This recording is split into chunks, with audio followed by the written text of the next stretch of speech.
Gravando. Fala galera, hoje mais um vídeo no canal. Vozes Inovadoras, parte 2. O podcast do Coroa voltou, certo? Na parte 1, que vai aparecer um canto da tela aqui, ou lá, o K, vai ter lá a conversa com o Marlon, certo? Que é o The Extreme, que foi muito bom. A gente pôde conhecer um jovem inovador que pensa com a cabeça no século XXI, certo? Que é um streamer de qualidade. Tá aí na tela, assistam, por favor. Hoje, com muita emoção, muita alegria, eu tenho um convidado aqui especial. Mas antes eu quero te pedir, clica no sininho das notificações, dê o seu like, se inscreva no canal, ajude o Coroa, eu quero me comunicar com você. Vozes Inovadoras é um podcast para falar com você. Você que tem uma ideia, você que quer trazer uma inovação, ou você, como convidado de hoje, é uma inspiração, uma fonte de inspiração para outras pessoas, certo? Aqui é o seu lugar, eu quero dar voz a você. Esse é o podcast para dar voz a você. E falando do convidado de hoje, é com muito. E hoje, estou aqui com ele, certo? Professor do Instituto Federal da Bahia, engenheiro mecânico de formação, um exemplo de homem, um lutador, vencedor em todas as áreas, craque no futebol, certo? Eu quero com muito orgulho, muitos podem chamar de professor, outros de amigo. Eu tenho o prazer de chamar de painho. Professor Moacir, seja bem-vindo aos Vozes Inovadoras. Por favor, se apresente. Boa noite a você, Caio. Boa noite a todos. É um prazer estar aqui com vocês no Vozes Inovadoras. Espero poder contribuir com o seu canal e incentivar as pessoas, né? Principalmente as pessoas negras como eu, a lutarem por dias melhores. Legal. Vamos lá. Nascido e criado aqui em Salvador, especificamente no bairro do São Caetano, na Rua da Formiga. Me conta um pouquinho aí como foi sua infância, a sua adolescência e por que engenharia? Por que a escolha de engenharia mecânica, professor?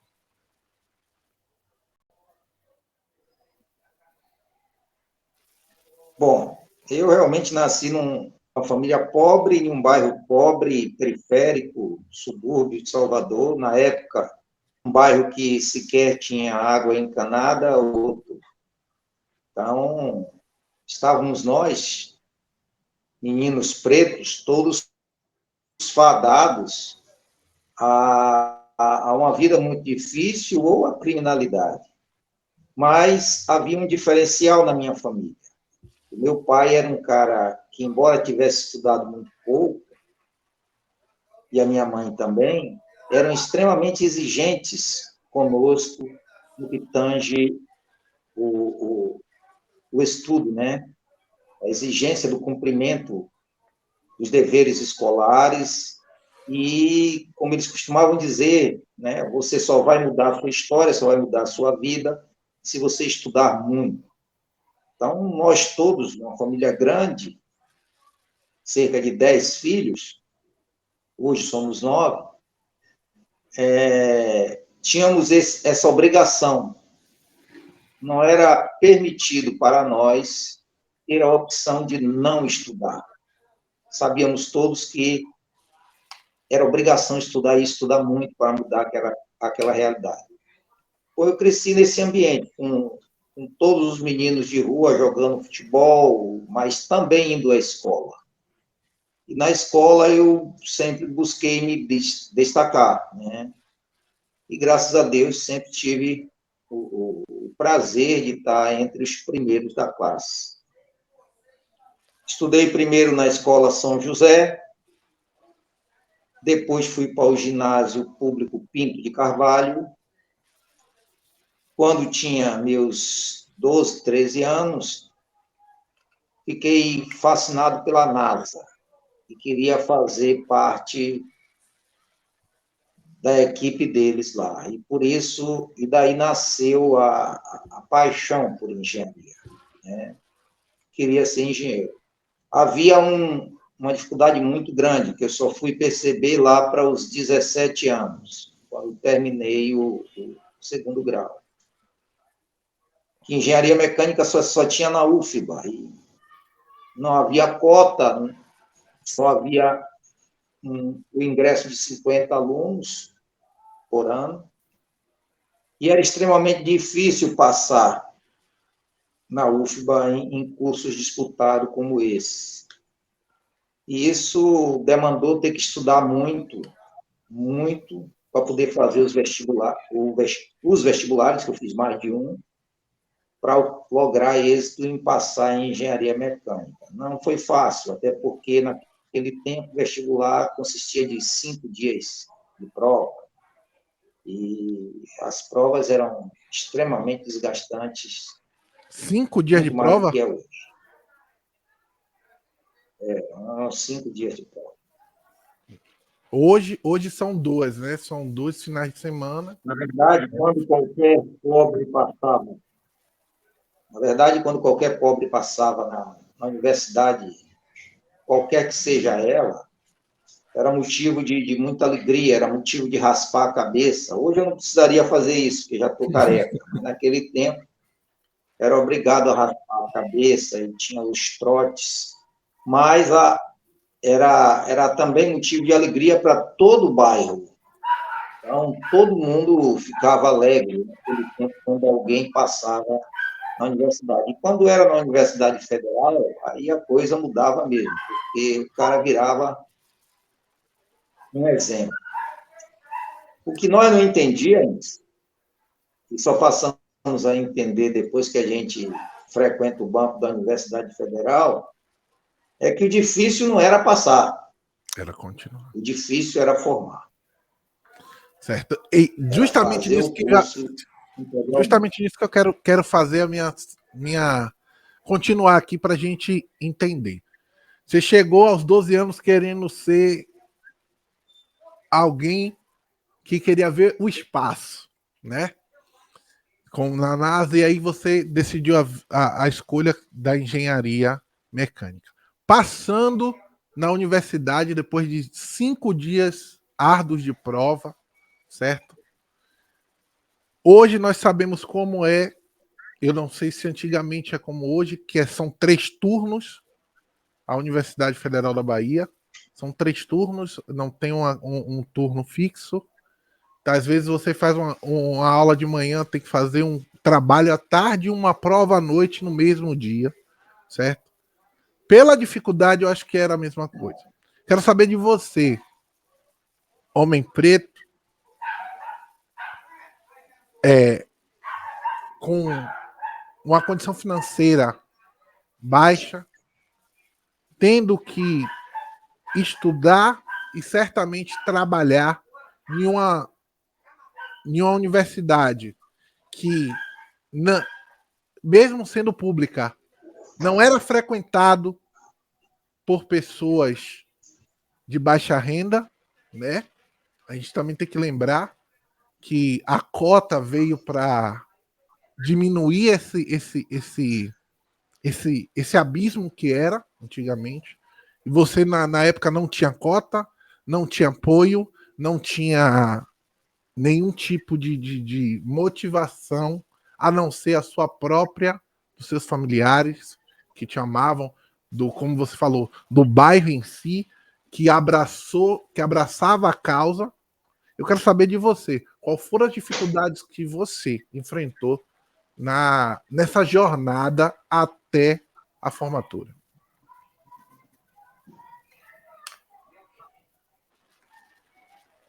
Bom, a Universidade Federal da Bahia, assim como todas as universidades federais do Brasil, são elitistas, elas são pensadas para uma classe rica.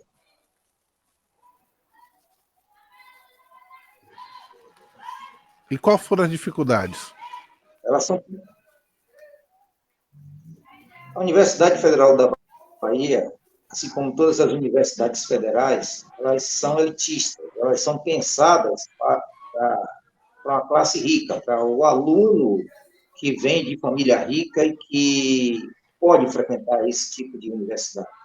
Por que é assim?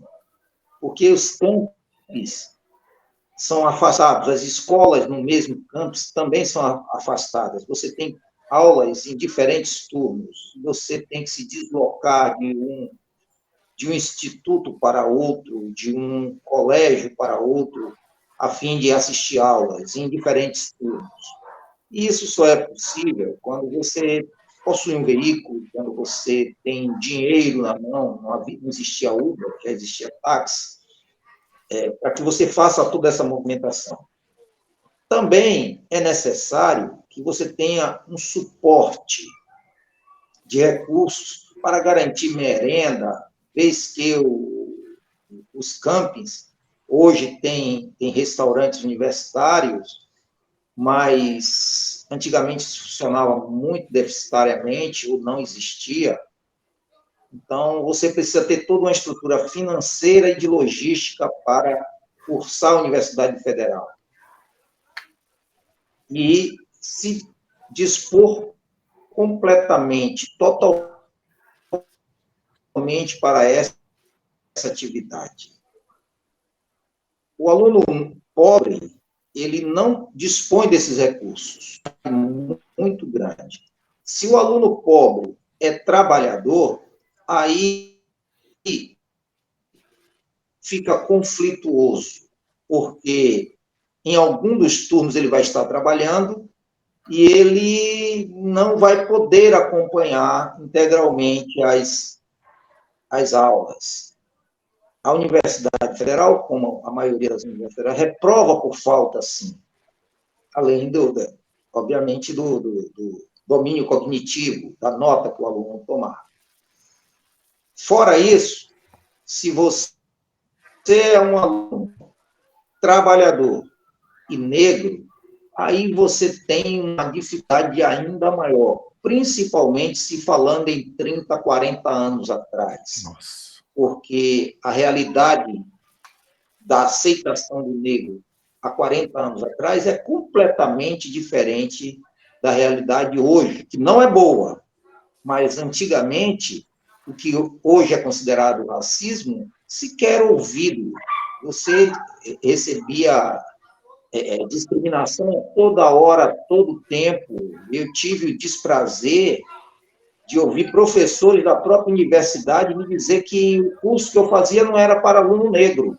Nossa. Não era para pobre nem para negro, eu estava no lugar errado. E eu, hoje, formo engenheiros mecânicos. Né?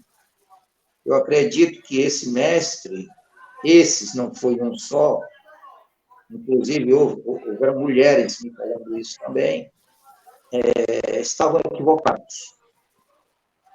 Mas isso era uma coisa comum na minha época, porque fazer engenharia na UFBA, ser pobre e ser negro, era a exceção da exceção da exceção. Então, não foi nada fácil, eu tive que conviver com situações muito difíceis mesmo. Situações que me colocaram contra a parede, muitos mandaram eu desistir ao longo do tempo. E eu tive que ter resiliência suficiente para absorver tudo isso e conseguir o meu intento. Eu trabalhei, eu estudei, eu tinha filhos que eu me casei muito jovem, com 20 anos, e eu consegui vencer toda essa dificuldade, graças a Deus. Esse sempre esteve comigo. Professor, já pensou em fazer um livro contando essa história? Tem muitas histórias para contar e detalhar, porque foram muitas situações difíceis vividas, não só na universidade. Ser negro no Brasil e ser negro inteligente ainda é Mais uma coisa desafiador. muito difícil de ser aceita. A sociedade não está acostumada, não está preparada para negros universitários, com mestrado, com doutorado, e aceita a forceps, a existência dessas pessoas, como se fosse algo fora do normal, um ponto fora da curva. Quando, na verdade, é natural, porque o negro é tão gente quanto qualquer outra raça, e tão inteligente quanto qualquer outra raça também. E a aceitação deveria ser natural. Porém, mesmo hoje, mesmo com toda essa bandeira de não ao racismo, de proteção maior que existe hoje no país, que está se desenvolvendo no país, ainda assim, essa aceitação é muito difícil. Vamos pular essa página. Professor, o senhor passou em diversos concursos, correto? Um que eu me lembro assim como filho, eu me lembro muito da época da Petrobras. E eu vejo muito orgulho quando você fala da Petrobras em si. Naquela época, do tempo que você trabalhou por lá. Me fala aí como foi o concurso da Petrobras, me fala como foi esses anos de trabalho nessa estatal.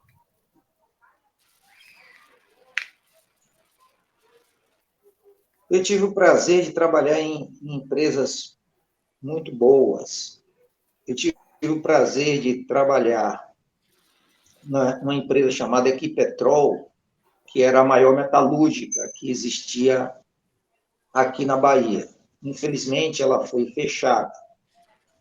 Depois, na minha trajetória profissional, eu passei num concurso para o Centro de Pesquisa e Desenvolvimento do Estado da Bahia, o antigo CEPED, que um dos governos baianos desativou. Era o único centro de pesquisa do Norte-Nordeste, com pesquisas bem avançadas em materiais, com pesquisas bem avançadas na área de alimentação, habitação e controle de construção de grandes barragens. Nesse centro de pesquisa, que fazia parcerias internacionais com muitas universidades, inclusive da Europa, foi que começou a nascer meu interesse, né, pela docência, meu interesse pela pesquisa, pela academia em geral. Depois eu fui parar na Petrobras. A Petrobras, ao contrário do que as pessoas pensam, é a maior universidade que existe no Brasil. A Petrobras forma os melhores profissionais que tem nesse país. Obviamente, na área de atuação dela. Então, quando você entra na Petrobras, a Petrobras faz investimentos em sua carreira de forma que você consegue atender o padrão Petrobras, que é relativamente alto, mas você também acaba adquirindo competências que você não adquiriria em outro lugar. Então, eu tenho muito orgulho de ter passado pelo CEPED, ter passado pela Petrobras, porque essas duas empresas foram a base do conhecimento que me ajudou hoje a ser doutor em engenharia mecânica. O centro de pesquisa tinha laboratórios fantásticos. E a Petrobras é, por si só, um grande laboratório, porque os petroleiros, acima de tudo, são heróis, né, que estão defendendo a soberania nacional. A Petrobras está intrinsecamente ligada à soberania nacional. Então, hoje vemos movimentos tentando privatizar a empresa, já vem de algum tempo esses movimentos, mas essas coisas têm que ser feitas com muito critério, muita consciência, porque senão o povo brasileiro pode perder muito. Na versão sobre integridade de equipamentos, na Petrobras eu aprendi muito sobre. E hoje, no Instituto, eu transfiro um pouco do aprendizado que tive nessas empresas para meus alunos. Trabalhei também na Semana um tempo e também na Anfup. Então, hoje, todo o conhecimento que a gente discute em sala de aula vem dessas experiências vividas nessas empresas. E também foram base para que eu passasse no concurso, há 24 anos atrás, do Instituto Federal da Bahia, para a área de mecânica, né, da área de mecânica, na área de materiais. Eu sou professor da área de mecânica na área de materiais. E hoje leciono disciplinas ligadas à integridade estrutural dos materiais. Professor, IFBA agora, vamos falar do Instituto, já que você fala.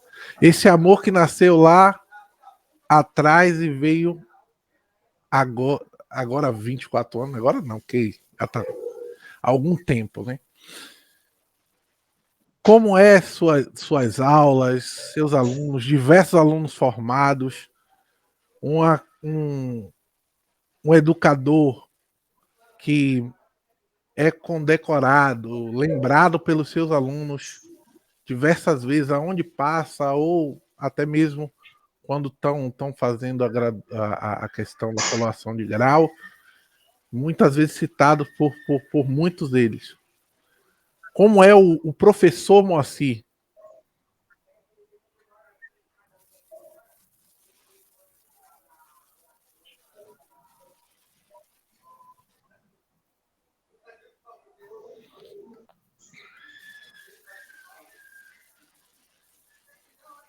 Professor?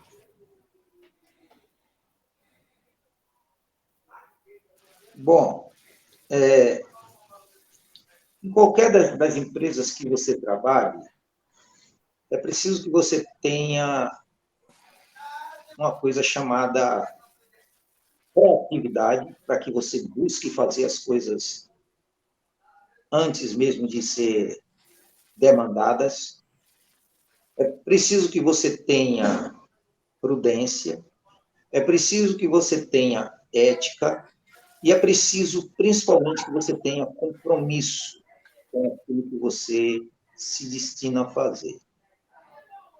Então, essas qualidades, elas precisam estar em qualquer profissão, em qualquer atividade que a pessoa escolha para fazer na vida. Todos os profissionais que têm ética, têm prudência, têm compromisso, eles costumam desempenhar bem suas funções.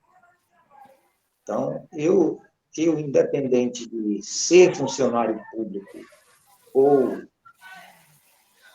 trabalhar em uma empresa, ser elitista, eu sempre busquei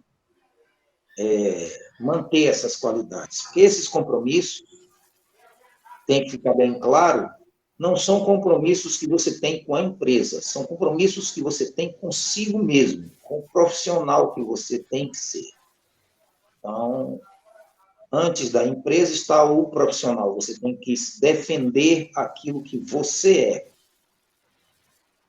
Então, você precisa ter todos esses compromissos que eu te falei. Como professor, eu busco passar todo o conhecimento que aprendi para os meus alunos, sem segredos, sem mentiras, sem ocultações,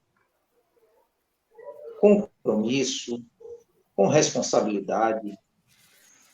Só para você ter ideia, eu tenho 24 anos de instituto, eu não tenho uma falta ao trabalho. Então, independentemente de estar ou não doente, você tem que trabalhar, você tem que cumprir com o seu compromisso. Costumo brincar com minhas turmas e dizer para eles adivinharem ou serem a primeira turma em que eu vou faltar a aula. E acabam-se os semestres e, graças a Deus, eu mantenho a minha pegada, eu não deixo isso acontecer. Entendeu? Aluno pode faltar, o professor jamais. Funcionário público, diferente de qualquer outro funcionário, ele tem um compromisso ainda maior, porque, ao ser funcionário público, ele está trabalhando com a verba pública, ele está trabalhando com o dinheiro público, ele está recebendo dinheiro público. Então, ele tem um compromisso com a sociedade extremo. Então, ele tem que devolver à sociedade um serviço com alta competência. Ele tem que devolver à sociedade aquilo que ela está pagando para ele.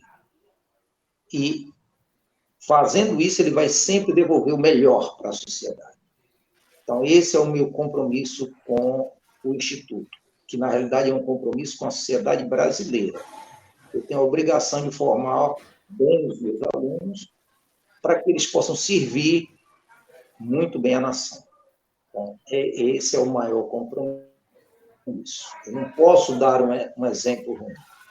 Tem mais. O funcionário público, o compromisso dele com a sociedade é tão grande que o comportamento dele, mesmo fora das salas de aula do professor, fora de aula, tem que ser compatível com o cargo público.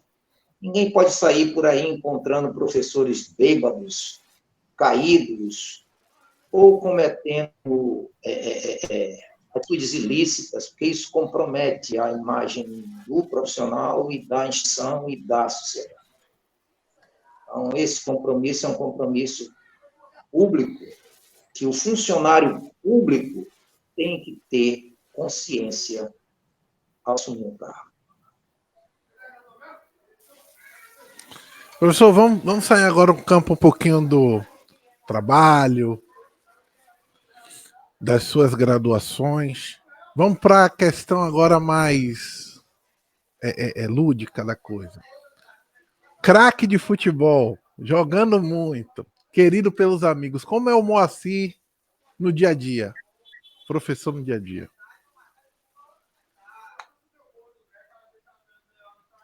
Eu sempre gostei muito de futebol.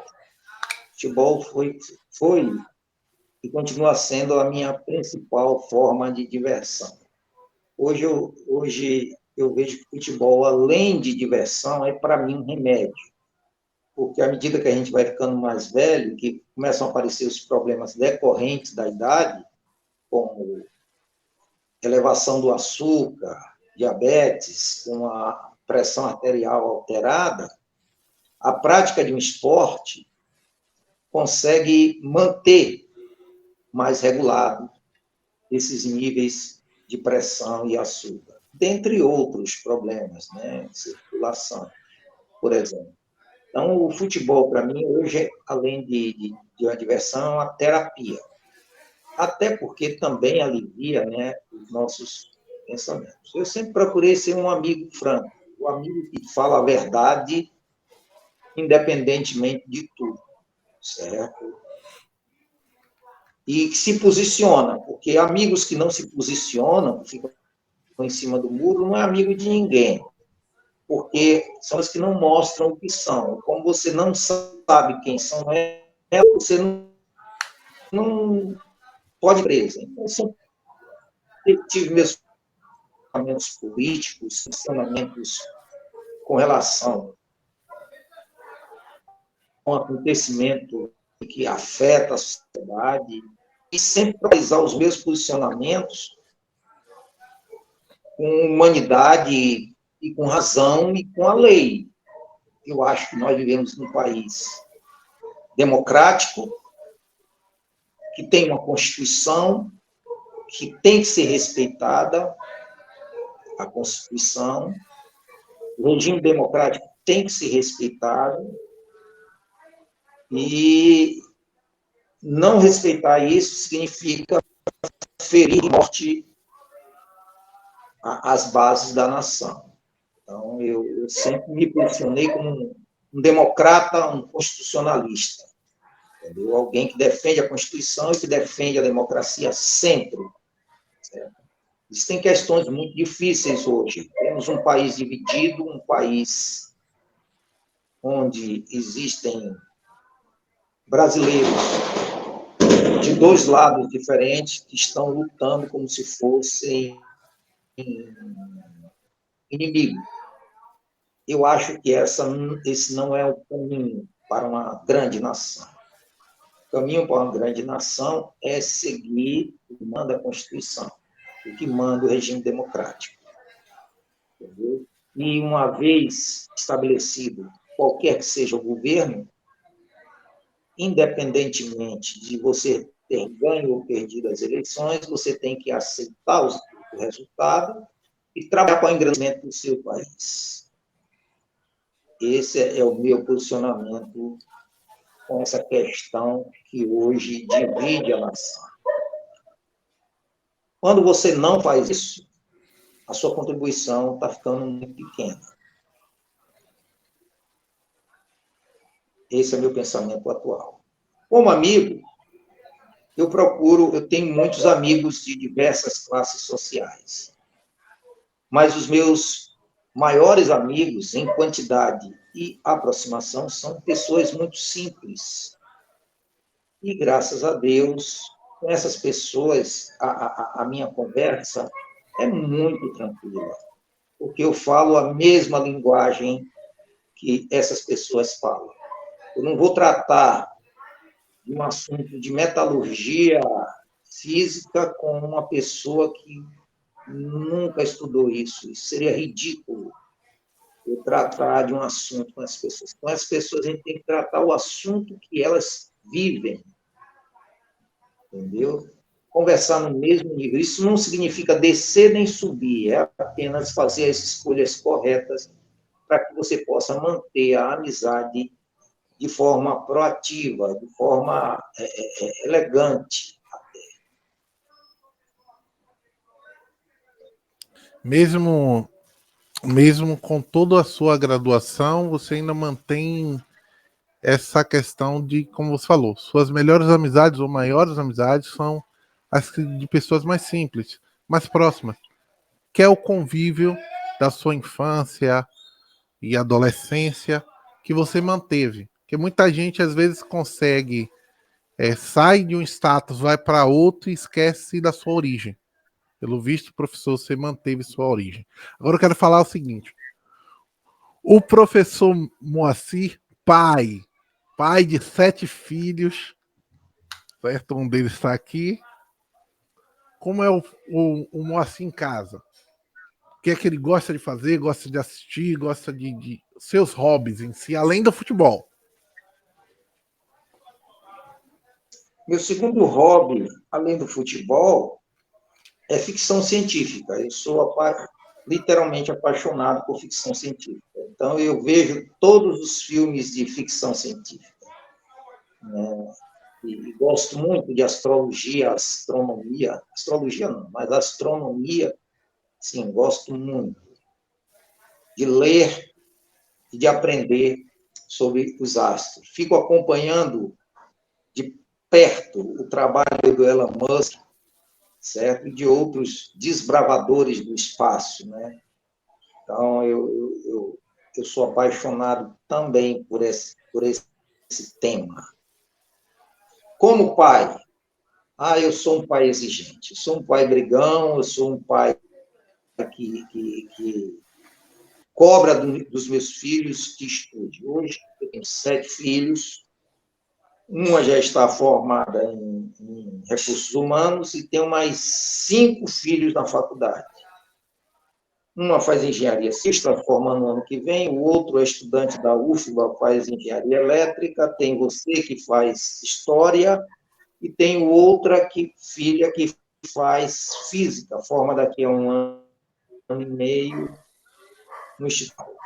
Então, esse é a cobrança. Fora esses 6 filhos, eu tenho um outro filho, que tem 10 anos, hoje já passou para a 6ª série, e diz querer ser astrofísico. Eu espero que ele cumpra o sonho dele. Então, O pai Moacir é aquele pai carinhoso, é aquele pai que vive os problemas dos seus filhos, que divide com ele todos, tenta ajudar todos, mas, em compensação, também é o pai que cobra o tempo todo que eles desenvolvam na área do estudo, porque, como pai e como pessoa, como homem negro que sofreu e ainda sofre algumas discriminações, algumas situações de difícil resolução na vida, e tendo filhos negros, eu sei o quanto isso pode afetá-los, e sei também o quanto que o estudo poderá prepará-los para a solução de problemas como esse, para o enfrentamento de problemas como esse. Então, os meus filhos têm o compromisso de estudar, para que eles aprendam a ver a vida com um ângulo mais amplificado e que possam resolver os seus problemas de forma mais inteligente. Esse é o nosso.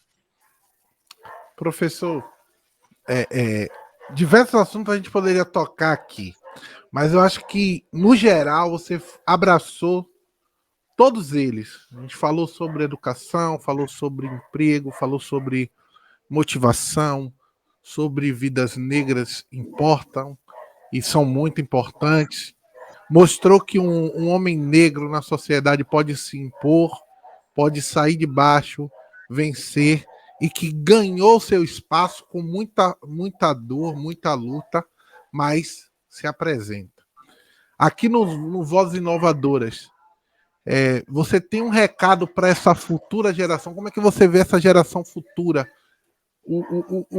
O futuro dessa geração? E aí eu já vou emendar outra pergunta após.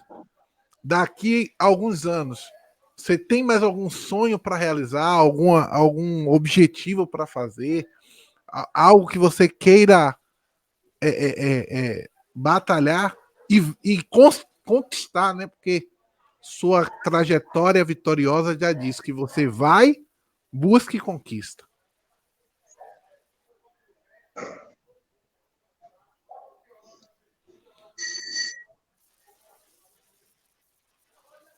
Bom,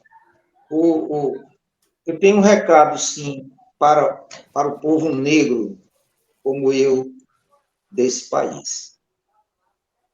Eu não tive nenhum emprego dado por ninguém. Todos os meus empregos foram conquistados através de concurso.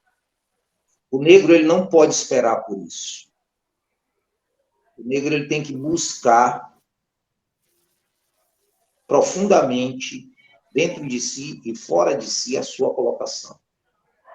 Porque nada a ele será dado de presente, muito mais. Então, o meu recado para toda essa geração de jovens negros é que eles busquem com muita competência, com muita resiliência, seus objetivos. Não fiquem esperando cair do céu o que aconteça.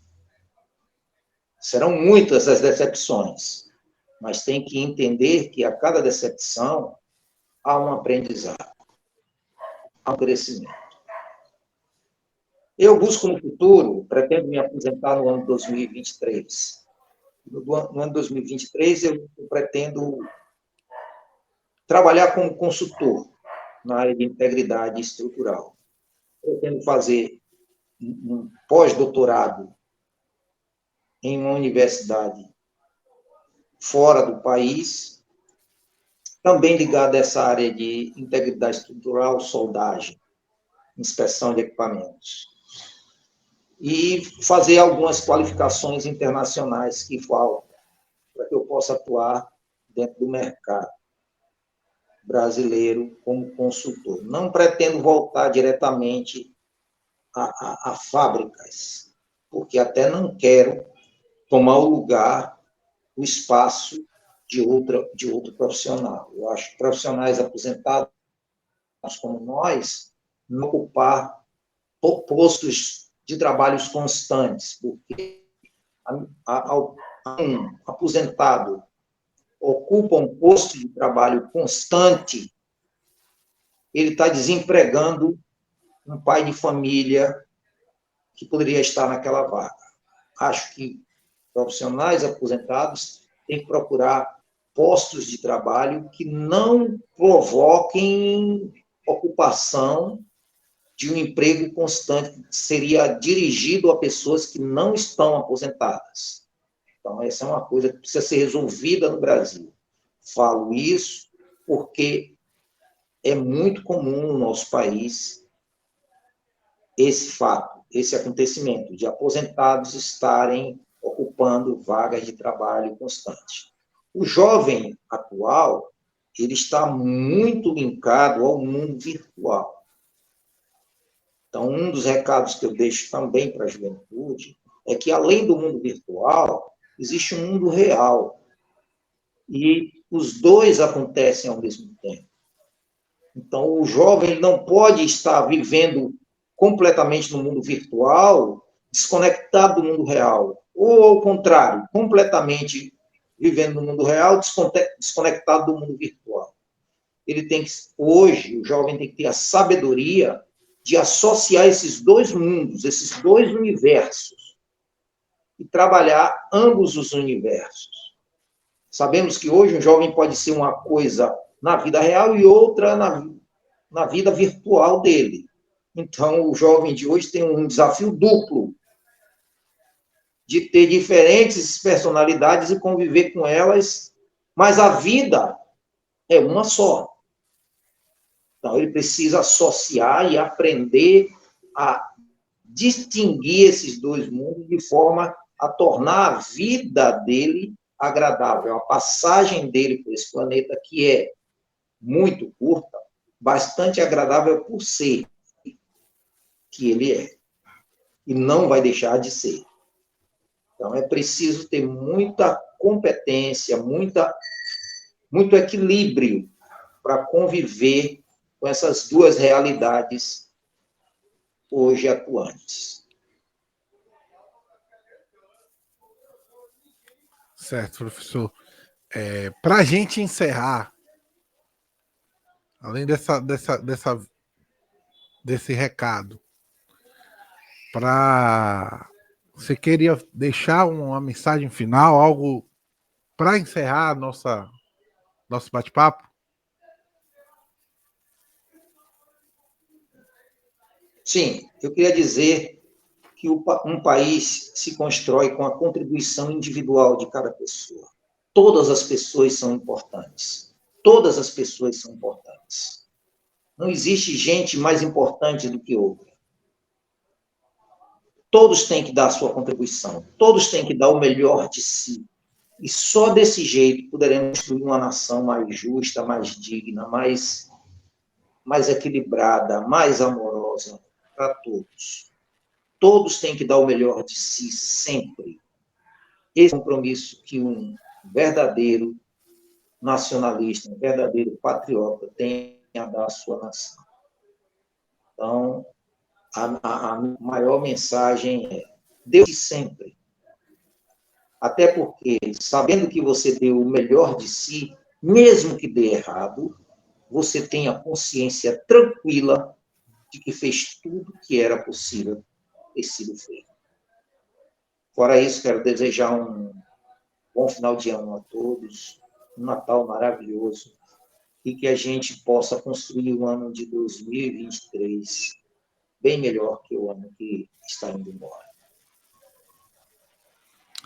Gente, e assim a gente encerra nosso Vozes Inovadoras. Professor, eu vou falar mais, falar da forma mais simples. Meu pai, muito obrigado. Foi um prazer de estar aqui. Esse tempozinho parece pouco, né? Mas tem muitas outras histórias que a gente poderia trazer e contar. Mas, por um apanhado geral, foi muito importante te ouvir, as suas experiências, as suas histórias, a sua luta, a sua batalha. E hoje eu acho que quem vai assistir esses vídeos no decorrer da semana aí, dos meses, dos anos, porque vai ficar para a história, né? Um relato histórico, vai conhecer um homem que vai motivar outros, um conquistador do seu espaço, da sua história, e que fez sua história acontecer de forma simples, humilde, mas porém com muita força de vontade e garra. Obrigado mesmo. Você que está aí, por favor, clica o sino das notificações, dá aquele like, deixa seu comentário, certo? Quer participar do Vozes Inovadoras? Minhas redes sociais estão aí na descrição do vídeo. Vai lá, me adiciona, conversa comigo, conta a sua história. A gente quer te ouvir. Quem sabe você não aparece aqui e vira uma voz inovadora para essa geração que está vindo e para outras pessoas que precisam ouvir a mensagem como foi a do nosso professor Moacir. Gente, muito obrigado. Um beijo no coração. Fica com Deus e até mais. Tchau, galera. Beijão. Fui! Boa noite.